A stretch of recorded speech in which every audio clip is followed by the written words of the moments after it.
All right, you guys, welcome back to the Alpha platform. So I've been thinking about giving this story for a while, and it's been with me for so long, and the people that know me, the people that love me, been asking me, hey, what happened to such and such? What happened to this dude that used to be, you guys used to kick it, y'all was always together, y'all was cool, like what happened? And so today I'm going to be talking about being raped by my best friend. So back in 2010, I'm from Illinois. I moved to Dallas in 2010. I was about 20 years old. Anybody from Dallas, if you live in Dallas, you know there's something called the Strip. So I found myself, I'm just new to the city. It's my first like really gay club type experience. So I headed down to the Strip, and I went to a club called Roundup. And you guys, like I said, if you're from Dallas, you know what I'm talking about. You know what Roundup is. It's a really cool bar, a really cool dance bar. Anyhow, I was by myself, went to Roundup, and I met a guy. His name, let's say Robert. His name was Rob. I call him Rob. And he approached me out of nowhere, and I could kind of tell like he liked me. I could kind of tell he had feelings for me, but I made it known from the jump, like, I'm not into you. Like, I'm just here to have fun. I'm just here to kick it. Like, I'm not here trying to, find a boyfriend, find a dude like that. And, I don't feel you like that.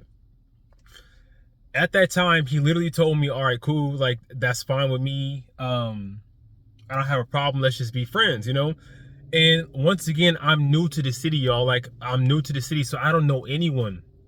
So we exchanged phone numbers. We get to talking and whatnot, and we start hanging out, and I kid you not, like, me and this dude, we like the same music. We were big, we would go out to concerts, we would go out, to the mall together, we would buy clothes together. But something about this dude like that, I'm gonna tell you about right now, and it's like you guys need to like be cautious about this stuff. One thing that got me into this dude's trap was he was always so nice to me. Like, he was always giving me compliments from the back, like from the jump. And being so young, my self-esteem was not there. My self-esteem was not there. So I loved it. Like, I loved all the attention, all the compliments. But once again, I thought it was just coming from a friend, like a person that I trusted. So he would give me all these compliments, and he would take me to the mall. He would teach me about style, help me to find new clothes to go out with, and, just make me feel good about myself, just gas me up. And this went on for years. I let this dude like meet my family.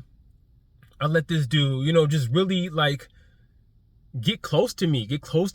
And looking back, it's crazy like how so many gay dudes, a lot of men, like, you're thinking that they're your friends and they want to be friendly with you, but in the end, they just want to mess around with you. They just want to sleep with you.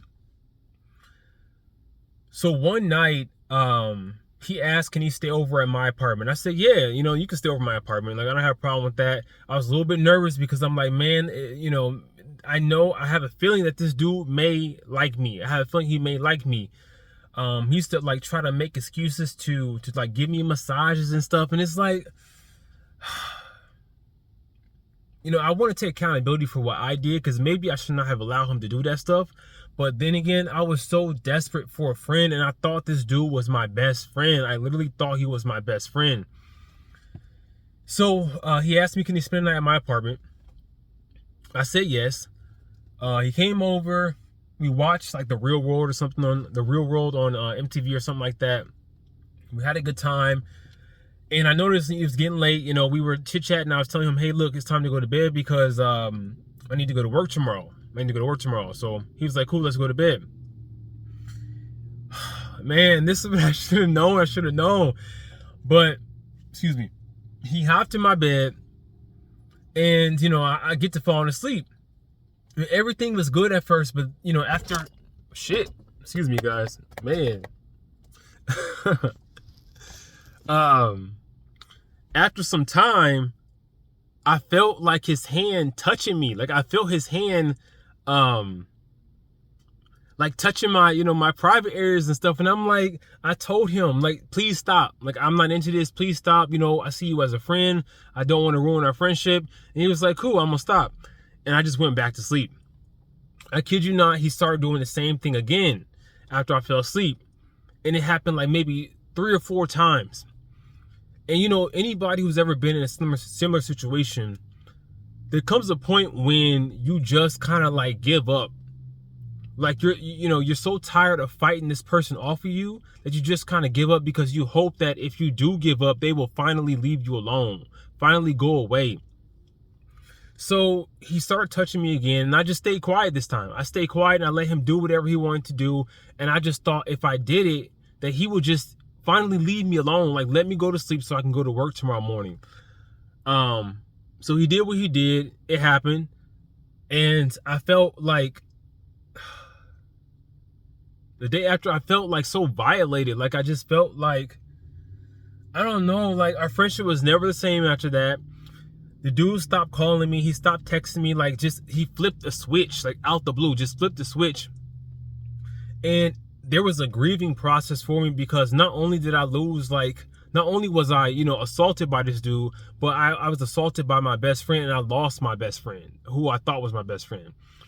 And anybody, if you ever like, lost a best friend, it feels like you're going through a breakup. And that's what it felt like for me, like it felt like I was going through a breakup. So what I want to say about this is, like, to this day, I do not get drunk around gay men. I do not, if I do take an edible, I do not do it around gay men. I tell my husband, hey, if I'm going to drink, please don't leave me alone. I don't care, don't leave me alone with these gay dudes. I don't care who they are. I don't care how long I've known them. Don't leave me alone with them, because I don't know what these dudes are capable of. Like, a lot of people in y'all's lives are masquerading as y'all's friends and whatnot, but they really are not friends. Like, like sometimes I just feel like when it comes to men who are attracted to men, like they can masquerade as a friend, but it's like in their hearts, they have lust for you. They have desire for you. Even if you made it clear that you're not into them and you're not looking for that, a lot of dudes just like hold that desire for you, and they're looking for the opportunity to pounce, to like capitalize on it. So, damn, like, who is this? It's like every time I make a video, I'm getting phone calls and text messages. So yeah, like, this dude recently reached out to me, I would say maybe a year ago. Rod reached out to me on Snapchat, and I talked to him for a little bit. My husband knows all about the story. I talked to him just for a little bit, because I thought this is like over 10 years ago.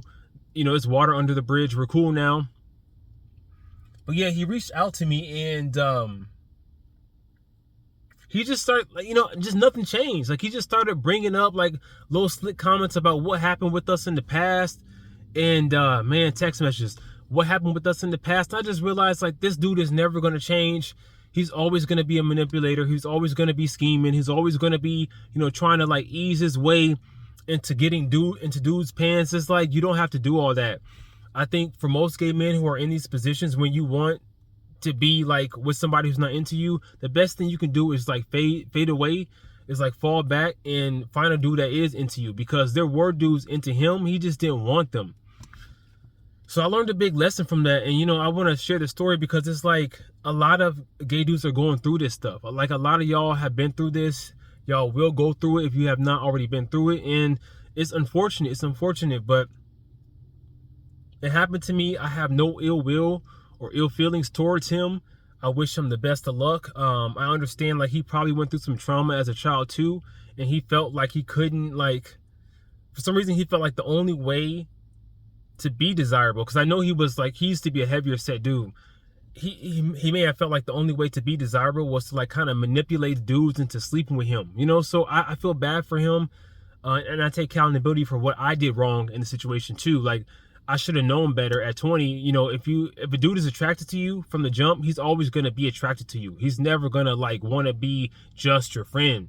And I know that now at 34, but I didn't know it at 20. And, I learned a big lesson. But I don't know, you guys, have you ever been through a similar situation? Do you have gay best friends? If so, do you trust them like that? Do you share a bed with them? Do you trust them around your man? It's crazy out here. All right, y'all, just want to share that story. Have a nice weekend, and peace.